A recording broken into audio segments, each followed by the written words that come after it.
Hey my family, কেমন আছো সবাই? আশা করছি সবাই ভালো আছো, আমিও খুব ভালো আছি। এখন এত খিচুড়ির ক্রেভিং হয় যে কি বলবো, খালি মনে হয় খিচুড়ি খাচ্ছি, এখানে খিচুড়ি খাওয়ার সেখানেই আমি চলে যাই। তো চলে গেছিলাম আমাদের মেমারিতে সারদা মিশন উৎসবে, আমি আর আমার পতিদেব খিচুড়ি খেতে। তো প্রথমেই ঢুকছি, দেখো এন্ট্রি গেটটা। হ্যাঁ, তো যাই হোক, এটা হচ্ছে আমার বিয়ের পর ফার্স্ট টাইম এখানে আসা। বিয়ের আগেও যদি আসিনি, এই প্রথমবারই এলাম।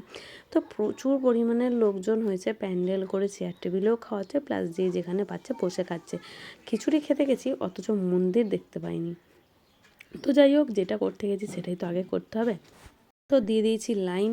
আর এইভাবে এখানে সার্ভটা ঠিক অন্যরকমভাবে হয়, নিচে প্লেট আছে আর ওপরে পাতা নিজেদের গিয়ে আনতে হয়, এখানে কেউ দেয় না, মানে তুমি যে বসবে এসে দিয়ে যাবে সেরকমটা সিস্টেমটা কম আছে আর কি। প্রথমবার তোমাকে এইভাবেই আনতে হবে। তো যাই হোক, খিচুড়িটা যে এতটা অসাম করেছিল, আমি হয়তো লাইফে কখনো এত সুন্দর খিচুড়ি খাইনি গাইজ।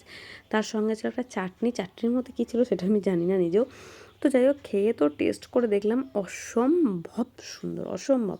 হয়তো ঠাকুরের খিচুড়ি বা ঠাকুরের ভোগ হয়তো এতটাই সুন্দর হয়। যাই হোক, তোমরা কে কে কোথাও খিচুড়ি খেতে যাও কিনা কমেন্ট সেকশন জানিও। টাটা।